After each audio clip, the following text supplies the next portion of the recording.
what is this? What is this book? Tell me about this book. It is my examination of what happened last year. 2016 will go down in history as one of the most disruptive political seasons that we've had in a long time.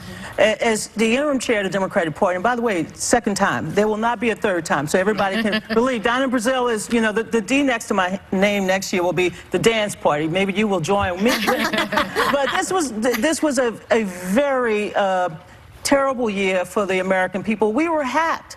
I stepped up as chair of the party because of a hacking.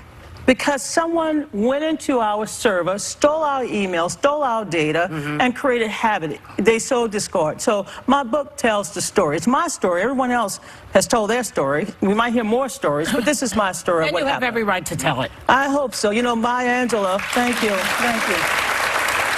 She said, the poet Maya Angelou said, one of the greatest burdens is an untold story. I told the story, Rupi, also because I'm afraid that it's still happening. We haven't cleaned up our house. I mean, it's one thing to go in and you can't go to Best Buy, Megan, and get any anti-malware or spareware when the Russians are hacking you. We need a president who will say this must stop. We won't let hacking happen again, and our elections are going to be free and fair from any foreign interference. But you do know.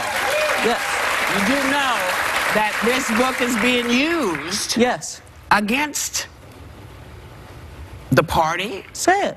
Well, I'm trying to say it. Against, you know, against yes, I know. Against everybody. So you know, people are upset, and you know, you understand. So explain why you didn't realize people would take the idea of Hillary bailing out the party years before or whenever she did it as something that was bad and robbed Bernie of his ability to be president. I mean, that's the message that is being put out in your name. Well, first of all, I never used the word rigged in my book. I said that I used the word cancer, and that I was uncomfortable with the cancer that I found when I became chair. Look, I was an officer. I didn't know how deeply in debt our party was, okay? And when I learned that Hillary was bailing us out, I want to call her Secretary Hillary Clinton, but I also know as Hillary because I have great affection and respect for her. When I learned that Hillary was bailing our party out,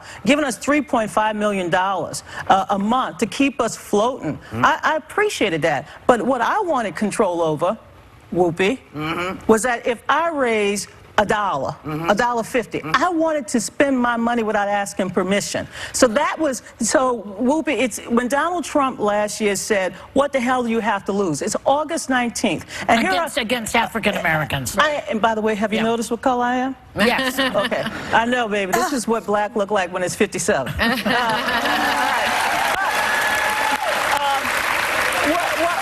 I wanted, Joy, what I wanted to do.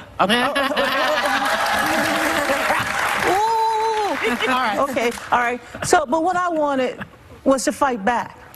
I knew Donald Trump was doing more than just trying to rattle African Americans. We had been hacked, so I knew he was playing a game, and I wanted to respond. And I had to respond with a column. I wanted to respond with ads. I wanted to respond with posters. I wanted to respond with more activity across the country. That's what I tried to do, and that's why I said, Bernie, guess what? I found the cancer. I'm not killing the patient.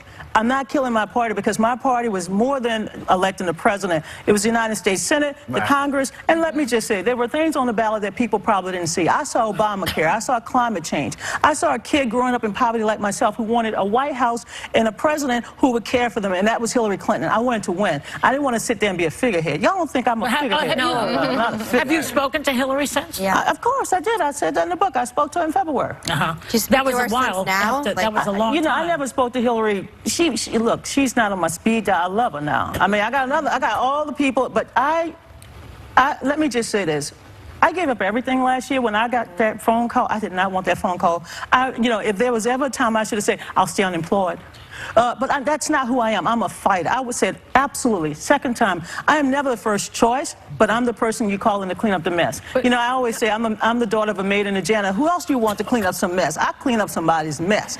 But here's what I can clean up. I cannot clean up our democracy if we have a foreign government interfering, and the President of the United States will not help to clean up our democracy. That's right. We need to become Americans and strengthen up our system. With all respect, not to interfere, but you're highly critical of the campaign in this, and I think there's maybe an impression among some Democrats that it was only the hacking, that it's only James Comey. You say there was no sex and no fun, I believe, happening at headquarters. Well, you got to the real juicy part of my book. Yeah.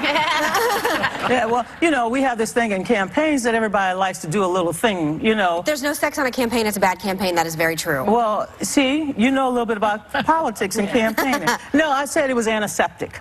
It was antiseptic in the sense that there was no rumbling and no fumbling and no passion. And I wanted passion. Passion is what you need in a campaign. You just can't go out there and say, go out and vote. You got to go out there and say, here's why Hillary Clinton will make a better president. That's what I was referring to. Donna, why are we just hearing about this now, though? Because it couldn't have been just you that knew that these things were happening. Right. Why is it taken so long for us to be getting the news that all of this stuff was going on behind the scenes? Because so many of us were busy defending it, saying, you guys are just suspicious, it's the history, you know. No. And they're like, no, there's something going on here. And now we find out there was a lot. Well, first of all, for many of us who received, for many of us who received our briefing, I know when I received my briefing from the FBI, I got up the next day and I said, oh my God, why am I going back to the DNC? I should be going to the Pentagon. I mean, Megan, your father's campaign, along with President Obama, was hacked by the Chinese. This was hacked by the Russians. What are we waiting for, the North Koreans? Are we waiting for the Iranians? Who else are we waiting for? So what I found a lot of dysfunction, a lot of discord, and my job as chair, and I think I thought I did my job pretty well. My job was to try to clean up as much as I could, and I left it in good hands with Tom Perez and the other great officers who are now doing a better job. But Donna, and we've been friends for a long time. I know I know you're a straight shooter, but I think what Sarah's getting to is you allege in the book that Hillary Clinton basically owned DNC. She owned the party, she controlled the party, and that was to the detriment and the fairness of the primary between Hillary and Bernie. Is that true? Yes, I put out in the book, and I said there was a joint fundraising agreement that all the candidates signed. We had 5 candidates, but there was a separate memorandum of understanding. When I came to the conclusion that I could not spend the money, I could not direct the resources, and I was having people who did not have the kind of experience I have on the battlefield. When they were telling me I needed $2 million, when I said I needed $8 million. Those were Hillary's people. Well, because I used to call them the high command of Brooklyn. I'm not mad at them, I was disappointed. I said, I need $8 million to fight Donald Trump. I wasn't asking for $80 million, I was requesting $8 million. And by the way, I didn't mind raising the money, but just let me spend the money. Let's get back to your book for a second, because you threw a lot of people under the bus. The DNC is mad at you. Robbie Mook is mad. Maybe even Hillary might be mad. I'm not sure about Hillary. I saw Mook. He's upset. But here's the question I have for you, and I wanted to ask you. Why the timing of this book? Today's election day. Why are you giving red meat to Trump's side? You know, a lot of people ask me that question. Why not have a week, next week?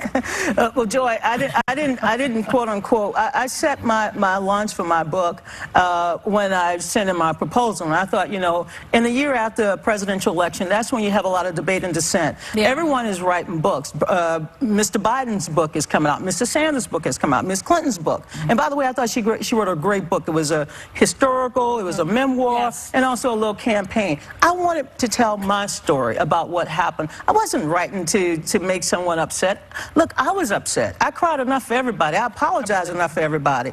And I want to prevent this hacking from happening again. I also want to see the Democratic Party a stronger party, more effective party, but I also want to make sure that our country is never attacked again. Hold on one second. Donna Brazile is going to stick around, and we will be right back.